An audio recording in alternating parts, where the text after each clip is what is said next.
Don't speak too loudly. They're listening to every word. You came here for the truth, so let me unveil that for you. Today, we are going to look at something different. How the CIA created Google. I have so much information to cover.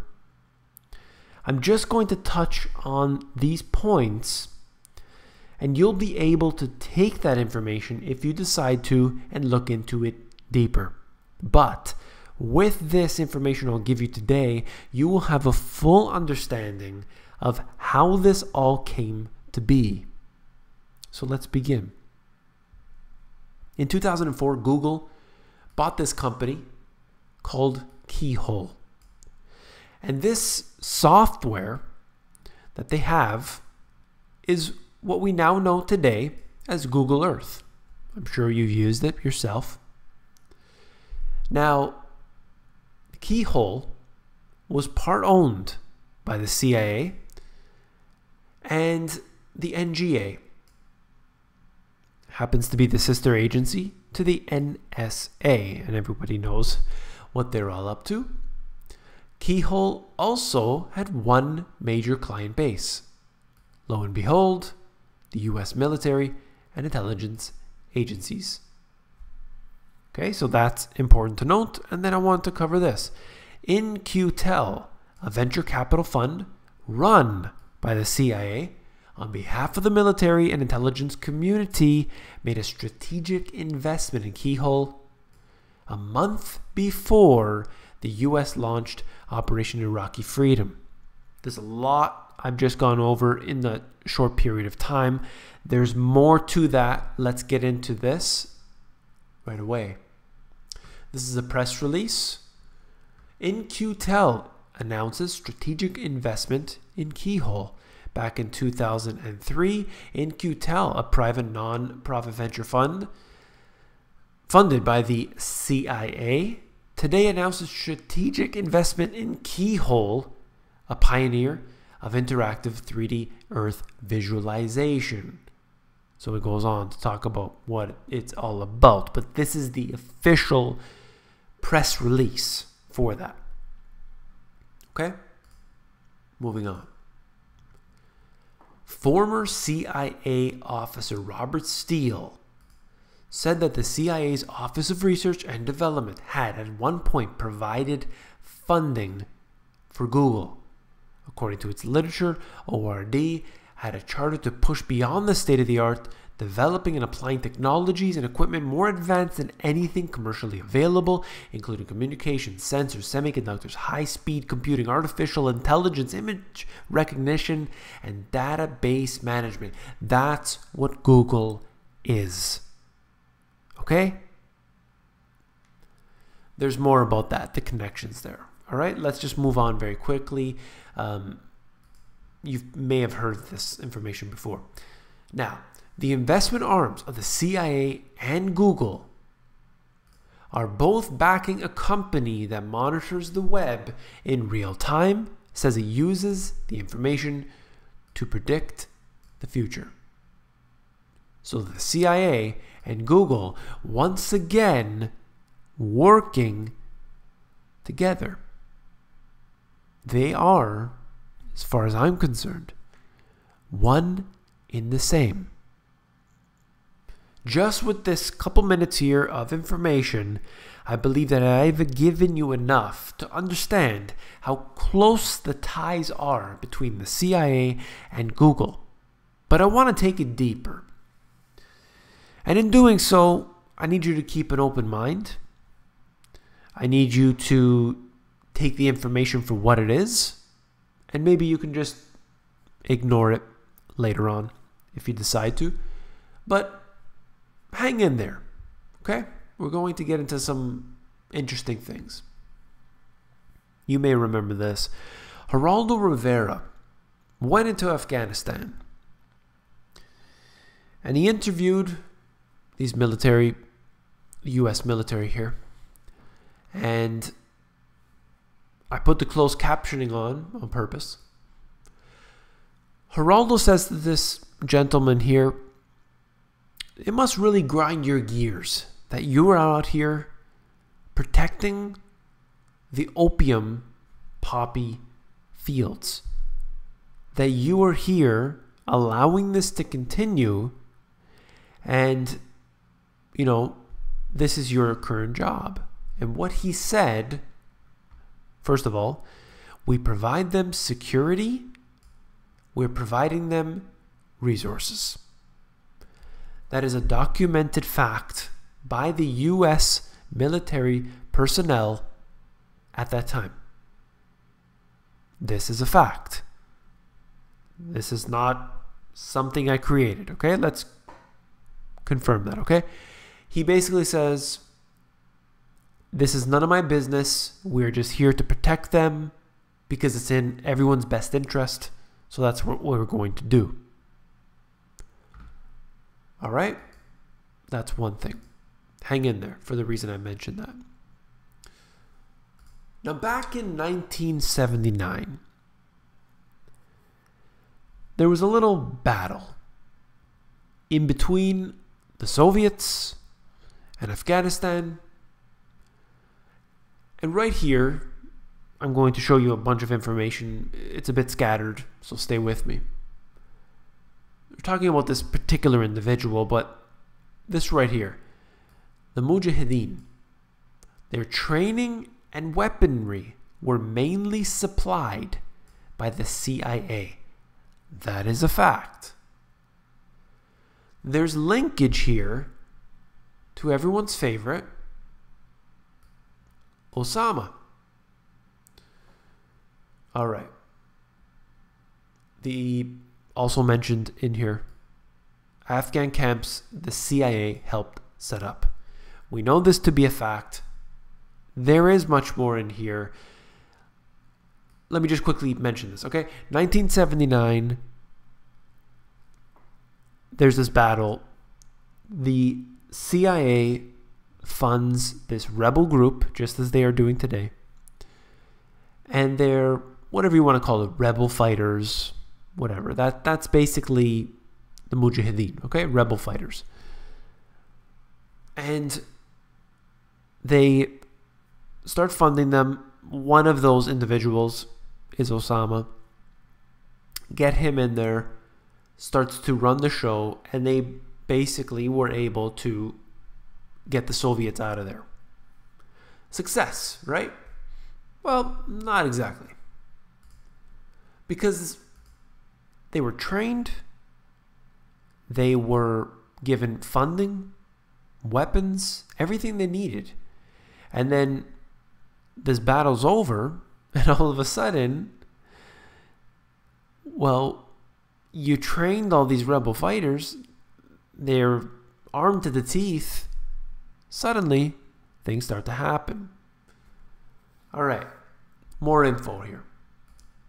Some of the $500 million that the CIA poured into Afghanistan reached his group. They're talking about this same Mujahideen group. You know, there's more in here. Let me just move on here. I don't want to get into the whole history.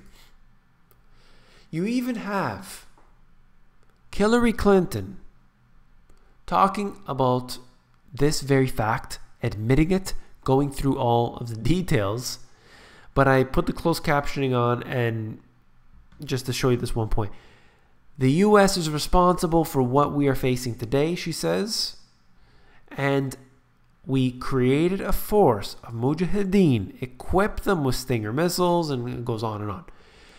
She literally admits everything I just said in an interview, and basically saying, look, we got to take them out and all this stuff. Like, so I'm not just saying it, I'm just piecing the information together. She's just confirming that. Here is a photo of Reagan with the Mujahideen. I think this was from the 80s, 1983 in fact. Just to show you, it's a fact. Anyway. Alright, so Osama left Saudi Arabia to fight the Soviet army in Afghanistan after Moscow's invasion in 1979. By 84, he was running this organization, MAC, which funneled money, arms, and fighters outside the world into the Afghan war. What we need to understand is that this has all been going on since 1979. Give them the funding, give them the training, give them the weapons. They expanded and expanded, got more powerful, and ultimately they are what we have today in the Middle East and North Africa. Not allowed to talk about that, but you know what I'm talking about. So that was the CIA's funding. It's no different than what's happening today. Absolutely no difference. Same group. All right. During the 1979 to 1989 war against the Soviets, Osama raised money and supplied heavy machinery for the anti-communist Mujahideen, or Holy Warriors, fighting the Soviet invasion. He also provided financing for the so-called Services Office, which recruited and trained a brigade of foreign Muslim militants to fight alongside the Afghan Mujahideen. The reason I mention this is because there's a claim that no, he wasn't part of that group, he was a part of this group. But in fact, even the CFR, this is right from the CFR's own website, by the way. When I give you information, I give you the real deal. I don't just give you some random website I found, or I typed something up, or I wrote it on a napkin and I provided to you. This is the CFR's own website telling you this information. There's a lie that claims that he was part of one group. No, he wasn't part of the same group. And as far as I'm concerned, I don't care. But what I see here is that there's multiple groups, probably all these different factions. It doesn't matter because the money, the weapons, and the training are all funneled into the same group regardless. And the end result, as we see today, it's all the same. Once the Afghan resistance, financed by the Saudis and the United States, began to wear down the Soviet army, bin Laden looked to extend the war beyond Afghanistan. Bin Laden forged an alliance with radical Islamist groups in Egypt and organized al-Qaeda. So it spread. You have Mujahideen, Taliban, al-Qaeda, and so on. Now I probably just lost all of the monetization on this video. What else is new? The dark secret of the black budget. So the CIA, by the way, this is from 1987. There's so much more. This is from the CIA's own website, just so we're clear on that. There's something called a black budget. The questions of what's in the budget, where's it going, who's it going to, and everything else, not to be disclosed, not to be asked about even.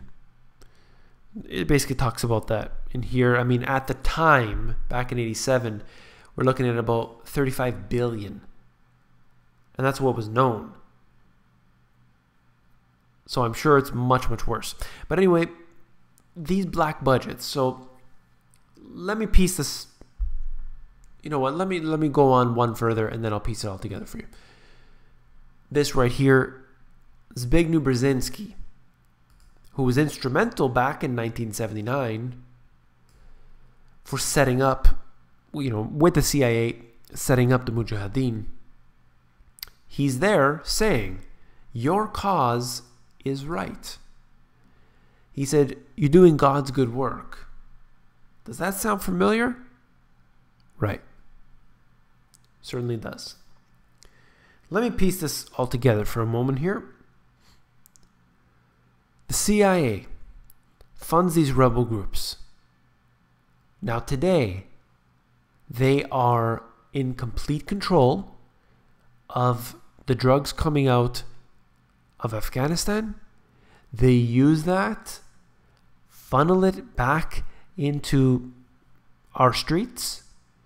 People end up going to jail, private prisons, making money, creating lifetime criminals forever. That's the drug war. Total failure, unless you are making a lot of money off it. Simultaneously, we have all of these laws that are being put into place to stop this group that is creating an asynchronous warfare that we're seeing all the time in theaters and airports and everything else. And they are a product of our tax dollars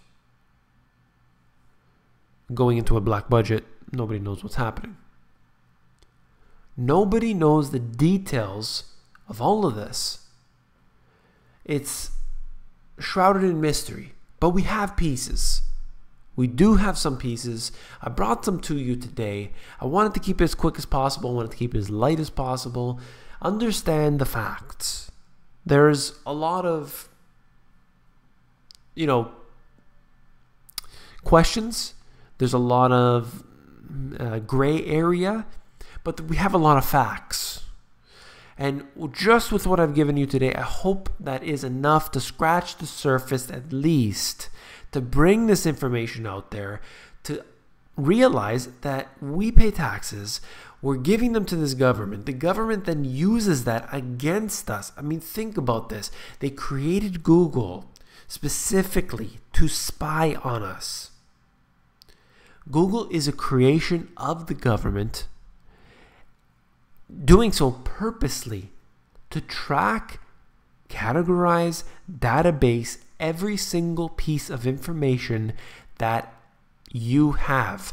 That when you're walking down the street, they're following you. When you're going through any sort of camera, the microphone that I'm speaking into right now, the microphone on my cell phone that's currently off is still recording me, the microphone on my computer, the microphone, the camera on my computer looking at me in the face and recording every piece of information, bringing that back to the powers that be, and they will use it against me. They will use it against you.